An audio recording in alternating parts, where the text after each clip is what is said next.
Preparation of aldehyde and ketones के क्रम में हम देखेंगे कि जो पिछले लेक्चर में हमने देखा कि हम अल्कोहल से भी कार्बोनिल कंपाउंड्स बना सकते हैं bye there oxidation.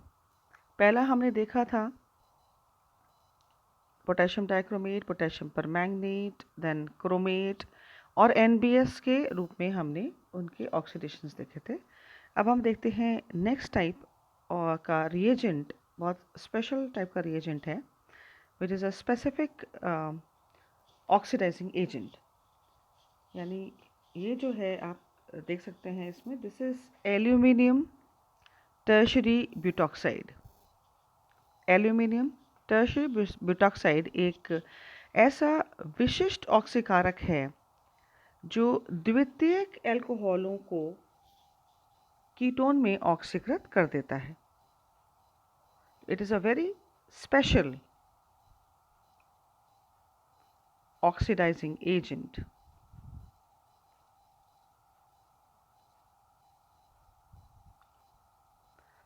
Which converts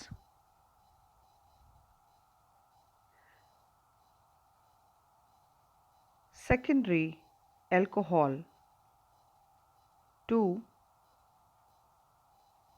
ketones. ये कीटोन में परिवर्तित कर देता है।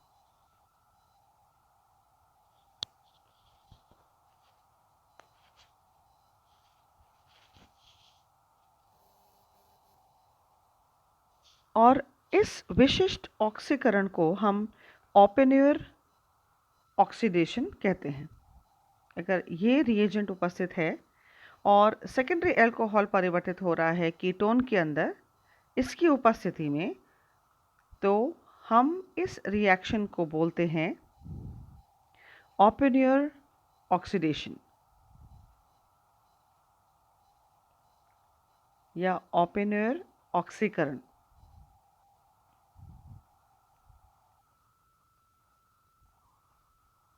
Secondary alcohol converting to ketone.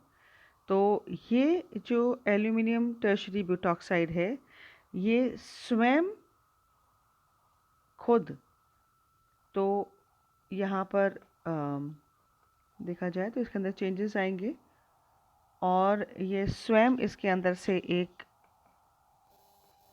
क्योंकि ये इसके अंदर कीटोनिक समूह है तो ये अल्कोहल में परिवर्तित हो जाएगा और ये अल्कोहल को कीटोन में परिवर्तित खुद कर देता है, स्वयं अपचयित होकर दूसरे को ऑक्सीकृत कर देता है।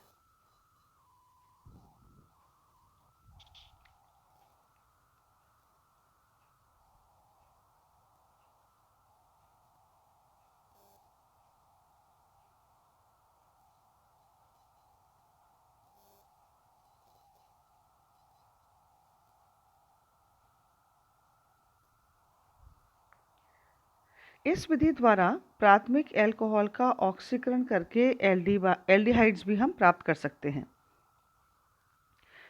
प्राइमरी अल्कोहल से हम एल्डिहाइड भी प्राप्त कर सकते हैं, लेकिन इस स्थिति में एसीटोन के स्थान पर पैरा बेंजोक्विनोन लेना पड़ता है। पैरा बेंजोक्विनोन हमें यहाँ पर लेना पड़ता है। तो ऑक्सीकरण की ये विधि विशेषकर हम ये कह सकते हैं कि असंतृप्त द्वितीयक अल्कोहलों के लिए प्रयुक्त की जाती है, क्योंकि इस अभिकर्मक से केवल द्वितीयक अल्कोहली समूह यानी कीटोनिक समूह में परिवर्तित हो जाते हैं। सेकेंडरी अल्कोहल्स कन्वर्ट होती हैं इस रिएजेंट के द्वारा।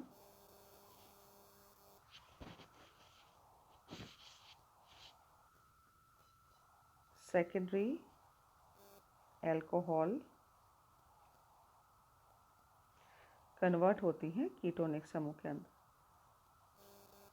लेकिन अगर हमें प्राइमरी को कन्वर्ट करना होता है एल्डिहाइड के अंदर, तो फिर उसमें हमें लेना पड़ता है पैरा बेंजोक्विनोन।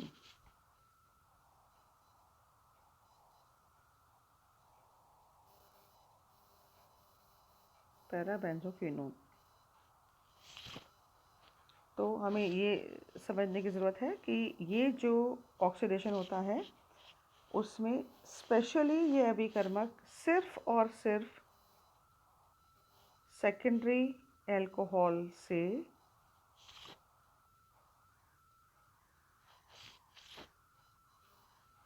कीटोनिक समूह में परिवर्तन के लिए है।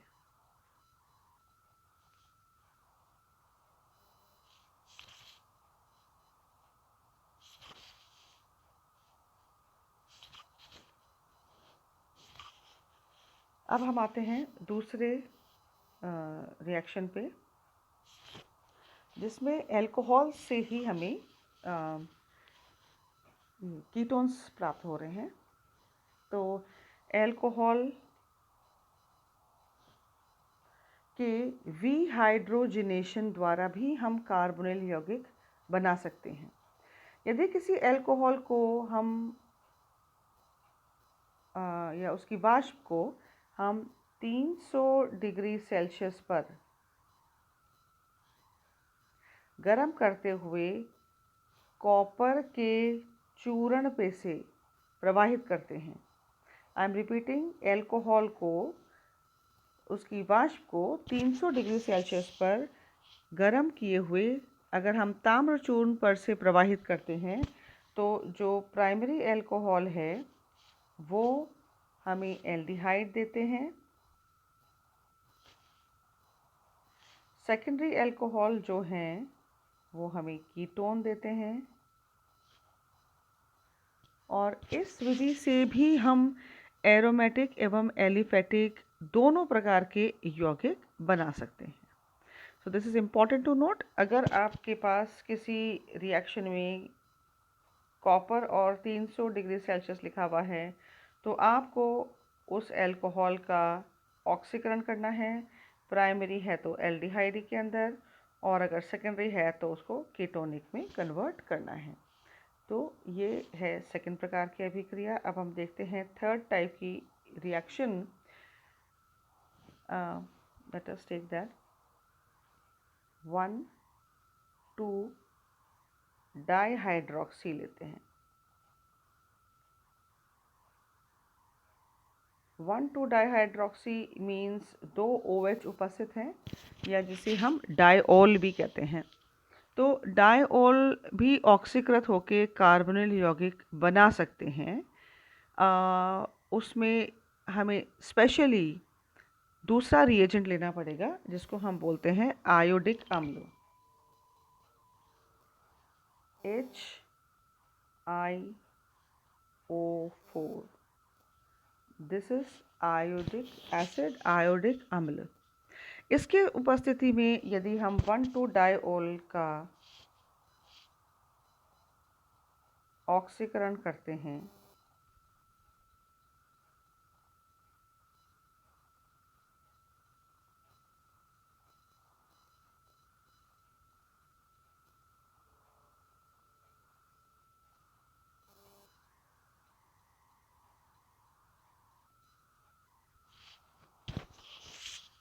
तो हमें इसके अंदर जो मॉलिक्यूल्स प्राप्त होंगे वो let us see how it happens. ये दोनों तो कीटोन में परिवर्तित हो जाएंगे, या ये कहें कि कार्बोनिल में परिवर्तित हो जाएंगे। तो इसमें ये परिवर्तित हो जाएंगे कीटोनिक समूह में, और यहाँ से ये मॉलिक्यूल ब्रेक हो जाएगा। तो ये कीटोनिक न कह के हमें इसे कार्बोनिल ही कहना चाहिए। तो ये डिपेंड करता है कि यहाँ पे कौन सा समूह उपस्थित है, उसके आधार पे हमें 2 प्रकार के मॉलिक्यूल्स प्राप्त होंगे।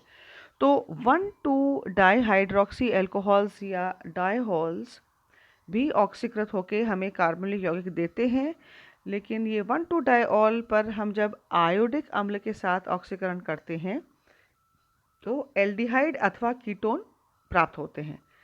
एक भी प्राप्त हो सकते हैं अगर दोनों ग्रुप सेम हैं, अगर अलग अलग हैं तो हमें अलग प्रकार से प्राप्त होंगे। तो हम इसके कुछ रिएक्शंस उदाहरण के साथ देखते हैं।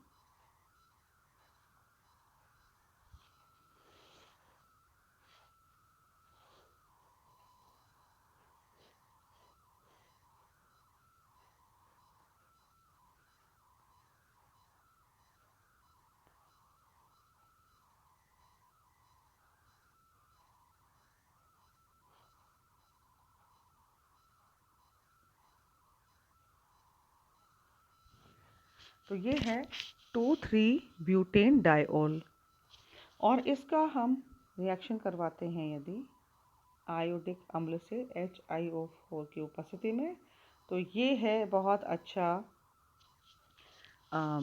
ऑक्सीकारक है। तो हमें ये मॉलिक्यूल की यहाँ से इसकी तो ब्रेकिंग होगी और ये कार्बन में परिवर्तित हो जाएंगे, तो हमें मिलेगा CH3 CHO। इसके हमें 2 मॉलिक्यूल प्राप्त होंगे, क्योंकि यहाँ पर भी CH3 CH और O ही प्राप्त होगा। अब आप देखते हैं, तो अगर ऐसा डाइऑल है कि दोनों साइड में अलग अलग मॉलिक्यूल्स हैं,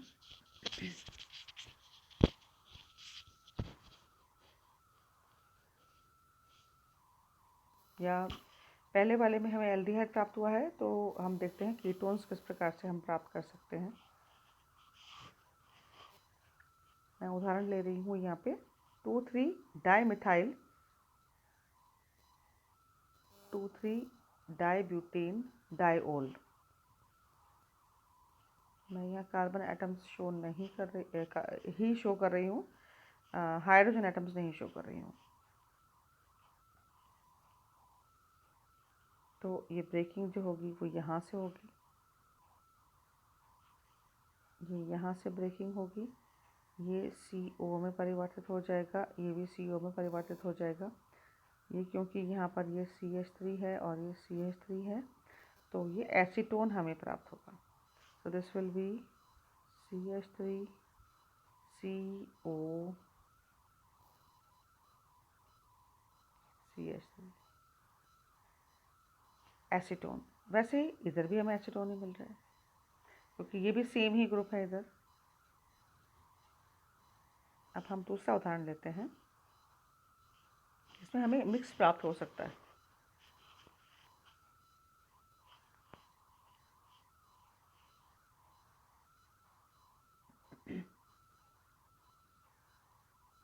अगर इस प्रकार के अल्कोहल है, डाइऑल है, तो जो ब्रेकिंग होगी यहाँ से होगी, ये कीटोन में परिवर्तित हो जाएगा, इधर कीटोनिक हो गया और इधर ये एल्डिहाइडिक समूह हो जाएगा। तो यहाँ तो मिलेगा हमें इसके आधार पे CH3 CHO, और इस वाले के आधार पे हमें मिलेगा CH3 CO CH3। This is an acetone.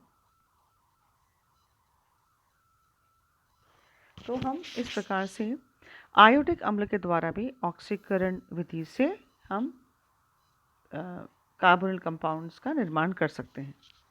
तो ये ख़त्म होता है आज हमारा लेक्चर, अल्कोहल से कार्बोनिल कंपाउंड्स का बनना।